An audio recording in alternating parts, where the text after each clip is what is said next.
लोग कहते हैं अरविंद केजरीवाल जो फायरी नेता थे, जो धरना प्रदर्शन पर बैठ जाते थे, आज वो ऐसे लोगों के साथ उसूलों के साथ रोड शो पे चलना और मेरे को एक आदमी मिला देना चाहिए बात करता है। मीडिया वाले करते हैं। तुम्हें कैसे पता चला? तुम्हें कैसे पता चला? बीजेपी कह रही है कि आपके पास जो है कोई एजेंडा नहीं है इस विपक्ष के पास में, देश को बचाना, एक मोदी के लिए नफरत है या विरोध है, एक एंटी मोदी एजेंडा है। क्या बात है सर, क्या बात है सर, क्या बात, ये बात है। आपके पार्टी के अंदर ऐसे कई आपके साथी सहयोगी रहे हैं जिन्होंने पार्टी का दामन छोड़ा और कहा कि अरविंद केजरीवाल डिक्टेटर है, अरविंद केजरीवाल तानाशाह है। वो जब कोई छोड़ता है उसके पास मेरे खिलाफ और कुछ नहीं मिलता। अगर मैं डिक्टेटर होता तो मनीष सिसोदिया क्यों रहता? मनीष सिसोदिया कोई ऐसे ही छोटा मोटा आदमी है कि वो वैसे डिक्टेटर के साथ रहेगा। कुछ लोग हैं जो खास लोग थे वो छोड़ के जाते हैं तो कुछ मन मुटाव इधर उधर हो जाते हैं किसी चीज को लेके, जो भी है। एक एक का इंडिविजुअल उसमें जाने का फायदा नहीं है। तो काफी हो गए ना, विकेट्स काफी डाउन हो गए। तुम्हें शर्म है कुछ? ईवीएम्स पे भरोसा है या नहीं? नहीं। कि पूरे देश के अंदर जो भी ईवीएम खराब होती है वो केवल बीजेपी को वोट देते हुए क्यों मिलती है? आपने ये सवाल उठाया है, मैं सिर्फ सीधा से पूछ रही हूँ कि ईवीएम्स पे है या नहीं? पैदा होता है कि गड़बड़ तो है नहीं, क्योंकि वो मोदी जी कह जा रहे हैं कि विपक्ष इतना डर गया है, उनको पता है वो हारने वाली है, इसलिए पहले से माहौल तैयार कर रहे हैं, ईवीएम्स पर ठीकरा फोड़ रहे हैं। हाँ, वो मोदी जी तो कहेंगे।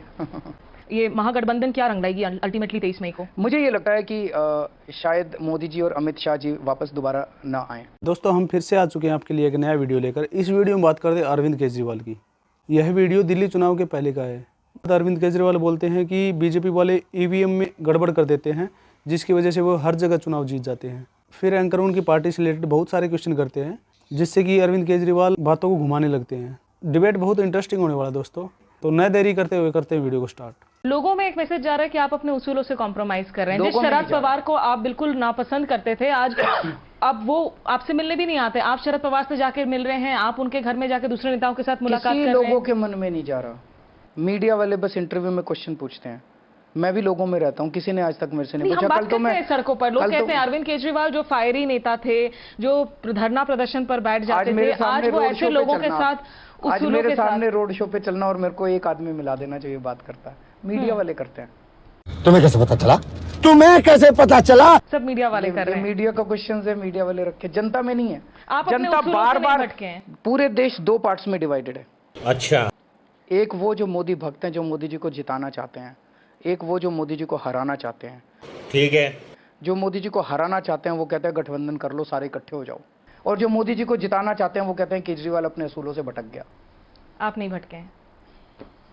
लेकिन जो ये दिक्कत ये भी है कि भाई जब आप कहते हैं कि मोदी को हटाना है, मोदी को हटाना है, बीजेपी कह रही है कि आपके पास जो है कोई एजेंडा नहीं है इस विपक्ष के पास में, देश को बचाना, एक मोदी के लिए नफरत है या विरोध है, एक एंटी मोदी एजेंडा है। क्या बात है सर, क्या बात है सर, क्या बात, ये बात है। दो किस्म की राजनीति है। मोदी जी की राजनीति देश को तोड़ने वाली है। मोदी जी की राजनीति देश को बांटने वाली है। मोदी जी की राजनीति देश को डरा के चलाने वाली। आज पूरे देश के अंदर जहर घोला जा रहा है लोगों के मन में।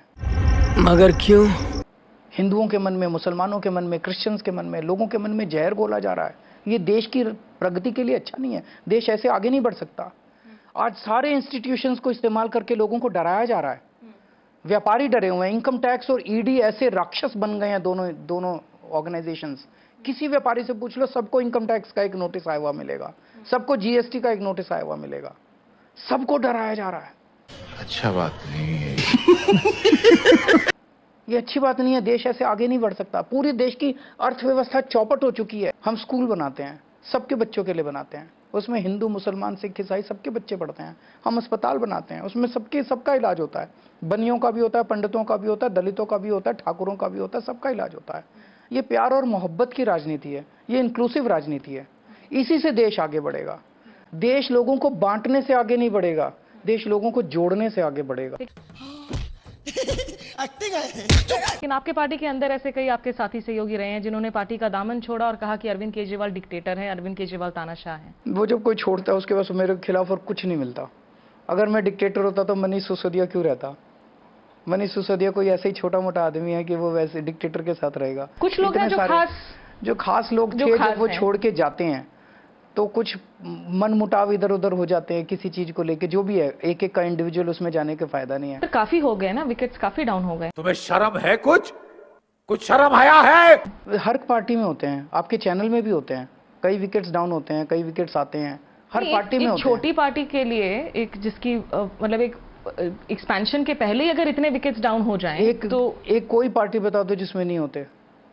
कोई घर बता दो जिसमें नहीं होते। जब केजरीवाल के इन्होंने मेरे ऊपर सीबीआई की रेड करा दी, इन्होंने मेरे ऊपर, मेरे बेडरूम में पुलिस भेजी थी मोदी जी ने, पूरा बेडरूम है कि केजरीवाल के खिलाफ कुछ मिल जाए, कुछ मिल जाए, कुछ नहीं मिला। फिर जब कुछ नहीं मिलता तो क्या कहते हैं, केजरीवाल डिक्टेटर है। कांग्रेस भी यही करती थी और अब बीजेपी भी यही कर, केजरीवाल डिक्टेटर है, केजरीवाल को छोड़ छोड़ के जा रहे हैं। अरे आडवाणी जी को संभाल लो पहले, मुरली मनोहर जोशी को संभाल लो पहले, सारे ये तो वो हैं जो कि अबे जल्दी बोल, कल सुबह पनवेल निकलना है। खुल के आ गए। इनके कैबिनेट में एक मंत्री बता दो जो मोदी जी से खुश हो। क्या आपको लगता है कि इन्होंने ज्यादा स्ट्रांग लीडरशिप दी है पहले प्रधानमंत्रियों के मुकाबले? अभी पता चलेगा। आतंकवाद के मुद्दे, आज 5 साल के बाद मोदी जी को अपनी अचीवमेंट दिखाने के नाम पे कुछ नहीं है उनके पास। वो ये नहीं कह सकते मैंने रोजगार बढ़ा दिए, आज 1.5 करोड़ रोजगार कम हुए हैं। वो ये नहीं कह सकते मैंने महंगाई कम कर दी, आज महंगाई आसमान छू रही है। वो ये नहीं कह सकते पेट्रोल डीजल के दाम कम कर दिए, वो बढ़ गए हैं। अर्थव्यवस्था खराब है, लॉ एंड ऑर्डर सिचुएशन खराब है, लोगों के धंधे बंद हो रहे हैं। हर क्षेत्र में जब वो फेल हो गए तो वो एक ही बात कहते हैं, आतंकवादियों के घर में घुस के मारा, लवणे न भोजन, आतंकवादियों के घर में घुस के मारा। ईवीएम्स पे भरोसा है या नहीं? नहीं। कि पूरे देश के अंदर जो भी ईवीएम खराब होती है वो केवल बीजेपी को वोट देते हुए क्यों मिलती है? आपने ये सवाल उठाया है, मैं सिर्फ सीधा सा पूछ रही हूँ कि ईवीएम्स पे है उससे या शक नहीं पैदा है? होता है कि गड़बड़ तो है। गड़बड़ की जा सकती है, ये तो हमने दिखा दिया था। आप एक कोई भी स्ट्रांग रूम जिसमें खूब सारी ईवीएम भरी हुई हो, वो 3 घंटे के लिए मुझे दे दीजिए, मैं सारी टेम्पर करके दिखा दूंगा। ऐसा कैसे हो सकता? सवाल ये है कि अब अगर ये कितनी कर रहे हैं, कहाँ कर रहे हैं कि नहीं कर रहे, इसका तो मुझे नहीं ये पता। तो रिगिंग करने से उन्हें किसने रोका था? मध्य प्रदेश में, छत्तीसगढ़ में, राजस्थान में, वहां क्यों रिगिंग करने आपको से क्या रोक सबूत गए? है कि नहीं हुई रिगिंग? नहीं तो फिर इनकी जीत हो कैसे सकता है हुई? हार ज्यादा बड़ी होती है अगर नहीं होती तो। क्योंकि अगर शक है, अगर वो यूज कर सकते हैं तो फिर तो आप चुनाव क्यों लड़ रहे हैं? क्योंकि ये तो फिर वो बेमानी करके जो आपको हराने के लिए, if they have made up their mind, तो वो हरा सकते वी हैं। विल नॉट गिव अप, लड़ेंगे, लड़ते रहेंगे। हम गिव अप थोड़ी कर सकते हैं, भाई चलो ईवीएम खराब है अब तुम जीत गए। लड़ेंगे, देखते हैं कहीं पकड़े जाएंगे ये लोग। लड़ेंगे ही नहीं तो पकड़े भी तो नहीं जाएंगे ये लोग। क्योंकि एक ये नैरेटिव उस वक्त शुरू हुई जब पंजाब में आप लोगों के एक्सपेक्टेशंस ज्यादा थे, उतनी नहीं आई। लेकिन जब आप चुनाव हार रहे थे, ईवीएम्स पर शक जाहिर कर रहे हैं, बवाना में जीत जाते हैं, तो उसके बाद हम लोग तो हमेशा से ईवीएम पे शक करते हैं। हम लोग तो, हमने कभी ये नहीं कहा कि ईवीएम सही है। ईवीएम टेम्पर हो सकती है। अबे क्या बोल रहा है? पिलियल बोल, पिलियल बोल। ये लोग कहाँ करते हैं, कब करते हैं, ये इनकी मर्जी के ऊपर मतलब आप हार के डर से ईवीएम पर आरोप नहीं मढ़ रहे हैं? अभी तो चुनाव ही नहीं हुए, अभी पहले ही बोल दिया हम लोगों ने। नहीं, क्योंकि वो मोदी जी कहे जा रहे हैं कि विपक्ष इतना डर गया है, उनको पता है वो हारने वाली है, इसीलिए पहले से माहौल तैयार कर रहे हैं, ईवीएम्स पर ठीकरा फोड़ रहे हैं। हाँ, वो मोदी जी तो कहेंगे। ये महागठबंधन क्या रंग लाएगी अल्टीमेटली 23 मई को? मुझे ये लगता है कि शायद मोदी जी और अमित शाह जी वापस दोबारा ना आए। ऐसा पूरे देश के अंदर जो माहौल है और जो पूरे देश से खबरें आ रही हैं, उनके लिए आसान नहीं होगा। और अगर महागठबंधन जैसा आप कह रहे हैं, अगर उनको एक मौका मिलता है केंद्र में राजनीति करने का वापस से, इतने कैंडिडेट्स हैं, मायावती हैं, ममता बनर्जी हैं, चंद्रबाबू नायडू हैं, आप खुद हैं, पीएम पद के दावेदार तो कहीं हैं। मैं कहीं नहीं हूँ, लेकिन जो भी है, जो भी बनेगा, इस वक्त देश को एक खतरे से बचाना ज्यादा जरूरी है। अरे कहना क्या चाहते हो? प्रधानमंत्री जो मर्जी बन जाए वो इम्पोर्टेंट नहीं है। ये अवसरवादी राजनीति नहीं है, ये एक विजनरी राजनीति है, आप कह रहे हैं। जरूरी है इस वक्त देश को खतरे से बचाना। उसके बाद जो होगा, अगर जो भी समस्या आएंगी उससे डील किया जाएगा। दिल्ली की जनता से उम्मीदें क्या हैं? किस 1 या 2 मुद्दे पर आपको लगता है कि जनता आप पे दोबारा भरोसा करेगी? अब हम जो जनता को बोल रहे हैं कि इस चुनाव में इसलिए वोट दो क्योंकि 4 साल में आपने देखा कि शिक्षा, स्वास्थ्य, बिजली, पानी, इन सारे क्षेत्रों के अंदर कितना शानदार काम हुआ। ये चुप है। लेकिन हर काम के अंदर केंद्र सरकार ने अड़चन अड़ाई। तो इस बार दिल्ली के लोग अपने वोट से वो अड़चन दूर कर सकते हैं। अगर 7 एमपी हमारे आएंगे तो केंद्र सरकार फिर उतनी अड़चन नहीं अड़ा पाएगी, ये 7 एमपी जाके केंद्र सरकार से अड़चनें दूर करा के लाएंगे। आपका टारगेट कितना है? आपको क्या लग रहा है? 7 में से 6 या 7 आ जाएंगे। 6 या 7 आ जाएंगे, आप कॉन्फिडेंट हैं? मैं कॉन्फिडेंट हूँ। जा पूछ क्या? हमारा मकसद बीजेपी, मोदी जी और अमित शाह जी की जोड़ी को सत्ता से बाहर रखने का था, क्योंकि सब लोग मानते हैं कि अगर ये लोग वापस आ गए तो इस देश में जनतंत्र नहीं बचेगा, इस देश में संविधान नहीं बचेगा। हमारे पार्टी के वर्कर्स बड़े वो थे कि कांग्रेस के साथ कैसे गठबंधन हो सकता है, कांग्रेस के खिलाफ ही तो लड़ते लड़ते हम लोग, उनके भ्रष्टाचार के खिलाफ लड़ते लड़ते हमारी पार्टी तैयार हुई थी। उनको समझाया कि देश के लिए ज़रूरी है, एक चुनाव के लिए हमें साथ आना ज़रूरी है। तू समझा? हाँ। नहीं, तू समझा नहीं।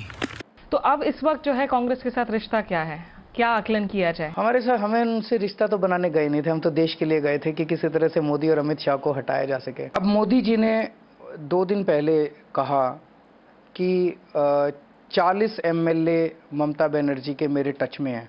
कोई आज तक दुनिया के, भारत का तो छोड़ो, दुनिया के इतिहास में कोई प्रधानमंत्री खुलेआम कहता है कि मैं 40 MLA खरीद के और इनकी सरकार गिरा दूंगा? एक ज़माना ये था, ये काम ढक के किए जाते थे, चादर के नीचे किए जाते थे, ये गंदे काम माने जाते हैं, गंदी राजनीति मानी जाती है, कीचड़ माना जाता है ये। और अब आप आरोप लगा रहे हैं कि शायद आपके 7 MLAs को पोचिंग की कोशिश की जा रही है। 3 दिन में 7 MLAs ने हमें अप्रोच किया है, जो कह रहे हैं जी 10-10 करोड़ रुपए ऑफर कर रहे हैं, चुनाव के पहले आ जाओ। वो माहौल दिल्ली में क्रिएट करना चाहते हैं। केजरीवाल के MLA केजरीवाल से नाराज हैं। केजरीवाल 2-4 स्टेटमेंट दिला देंगे उनसे, जो भी आएगा, केजरीवाल बड़ा डिक्टेटर है। ये आप सबूत के आधार पर कह रहे हैं, जो तमाम बातें आप कह रहे हैं? सबूत मतलब MLAs ने आके बताया जी हमारे पास आ रहे हैं, लोग आ रहे हैं हमारे पास। सबूत है उसका? जरूरत पड़ेगी, सबूत जरूरत पड़ेगी तो सबूत भी देंगे। ये फंस गया सीएम। मजा आया।